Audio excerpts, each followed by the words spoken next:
ఇక family backgrounds విషయానికొస్తే? Yes. మేము ఊర్లోనే పుట్టి పెరిగిననమాట. నాది తెలుగు మీడియము. తర్వాత మా డ్యాడీ నన్ను మండల్ ఫస్ట్ వస్తే నన్ను ఇంగ్లీష్ మీడియంలో ఏస్తా అన్నాడు. ఎందుకంటే ఇప్పుడు హైదరాబాద్‌లో రావాలంటే ఇంగ్లీషే రావాలి గదా! సో, అట్లా ఒక ఎయిత్ క్లాస్‌లో నేను మళ్ళీ హైదరాబాదొచ్చిన. మా అత్త వాళ్ళ ఇంట్లోనే చదువుకున్నా. 1 ఇయర్. మళ్ళా ఊర్లో ఇంగ్లీష్ మీడియం పెట్టిరనగానే మళ్ళీ ఈడికొచ్చేసినాం ఊర్లకే. ఇంగ ఊర్లో ఇంగ్లీష్ మీడియంలు ఎట్లుంటాయి? తెలుగు మీడియం లెక్కనే ఉంటాయి. ఎవడు మాట్లాడడు. తర్వాత మళ్ళా 10థ్‌కి ఇక్కడ హైదరాబాద్ షిఫ్ట్ అయిపోయి ఒక రూమ్‌లో ఉన్నామనమాట. మా నాయనమ్మ మాతోనుండేసి, ఇగ మా అక్క నేను కలిసి ఇగ మా అక్క ఇంటర్ అప్పుడు. హ్మ్. నేను ఇగ స్కూల్ 10థ్ సైకిల్ మీద పోయేసేదాన్ననమాట అట్లా. ఓకే. హ్మ్. అంటే మమ్మీ ఏం చేస్తారు? డ్యాడీ ఏం చేస్తారు? మమ్మీ ఊర్లో ఉన్నప్పుడు tailor, daddy LIC agent. Okay. హ్మ్.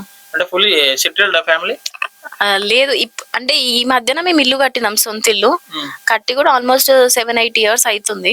ఓకే.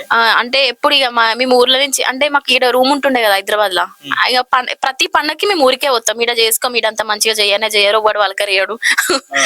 పోయేసి వస్తున్నప్పుడల్లా మా డాడీకి వేరేట్ల అప్పుడు ఇల్లు కట్టక ముందు ఆ ల్యాండ్ ఉండే కదా! ఆ! దాన్ని చుట్టూ తిప్పుతాడు. 100 సార్లు చుట్టూ తిప్పి ఇగో ఈడ ఈడ మన ఇల్లు కడతాం, ఇల్లు ఎందుకురా నాయనా అనుకునేదాన్ననమాట.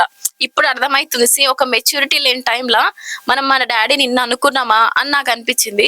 వన్స్ మనము లైఫ్‌ని మనం కష్టపడుతున్న కొద్దీ మనం ఒక డ్రెస్ కొనుక్కోవాలనుకుంటేనే 100 సార్లు ఆలోచిస్తున్నా నేనైతే. మన డాడీ వాళ్ళు ఇంత కష్టపడి ముగ్గురు డాటర్‌లని పెళ్ళిళ్ళు చేయాలి వాళ్ళకి. ఇల్లు కట్టిండు. ఊర్లో ఇల్లు కట్టిండు మొన్ననే. అసలు మస్తు గ్రేట్ అనిపిస్తుంది నిజంగా డాడీ. నేనేమన్నా చేసుంటే ఐ యామ్ రియల్లీ సారీ మిమ్మల్ని హర్ట్ చేసుంటే. మీకు చెప్పాలనుకున్నా డైరెక్ట్ కానీ అంత ధైర్యం రాలేదు. ఒక మంచి స్టేజ్ వచ్చినాక మీకు చెప్దామనే ఊరుకున్నా. But I really love you daddy. ఎందుకు ఎమోషనల్ అవుతున్నారు? అంటే ఎవరి డబ్బులు వాళ్ళు సంపాదించుకొని ఖర్చు పెట్టాలంటే బాధ అనిపిస్తది ఖచ్చితంగా. అంటే మా డాడీకి నాకు మీ ఇద్దరం ఫుల్ ఆపోజిట్ అనమాట. ఆయన హాల్‌లో కూర్చుంటే నేను బెడ్‌రూమ్‌లోకి పోతా. మా ఇద్దరికి అంత కమ్యూనికేషన్ ఉండదు. నేనేందంటే అమ్మాయిలు ఎట్లో ఏదో ఒకటి సాధిస్తారు, ఏదో ఒకటి చేస్తారు అని చెప్పేసి నేను అనేదాన్ని. మా డాడీ ఏందంటే అపోజ్ చేసేటోడు ప్రతిసారి. జీఆర్ఈ రాద్దామని ఐఎల్స్ రాసిన. అది రాసినంక నువ్వు పోవద్దంటాడు. అంటే ఆల్మోస్ట్ నేను సరే వాళ్ళకి అనుకూలంగా ఇక్కడే అమెరికా పోవద్దు పైసలు లేవు అన్నప్పుడు, సరే ఇక్కడనే నాకు నచ్చింది హామ్‌స్టెక్‌లో ఫ్యాషన్ డిజైనింగ్ చేద్దాము అని అనుకుంటే, దానికి ఇన్వెస్ట్ చేయాలి 8 లక్షలు. దానికి ఇన్వెస్ట్ చేయడు. ఏముంది నాకున్న ఒకటే ఒక ఆప్షన్ జాబ్ ఎత్తుకోవాలి 1 ఇయర్. ఆ కమ్యూనికేషన్ సరిగ్గా రాక నేను పొద్దుగాల 7 గంటలకు పోయినాననుకోండి, నైట్ 10, 11 అయ్యేది మీ ఇంటికొచ్చేసరికి. ఇగ మా డాడీ నాకు 200 ఇచ్చేటోడు. ఆ 200లో క్యాంటీన్‌లో చూస్తేనేమో అవి 110 అట్లుంటాయి.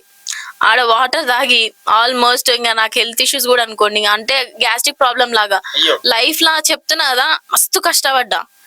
ఆళ్ళకి నచ్చింది చేయలేక, నాకు నచ్చింది నేను చేయలేక, ఇంగో అమ్మాయిలకి నిజంగా చానా ప్రాబ్లమ్స్ ఒస్తాయి మిడిల్ క్లాస్ నుంచి వచ్చినోళ్ళకి.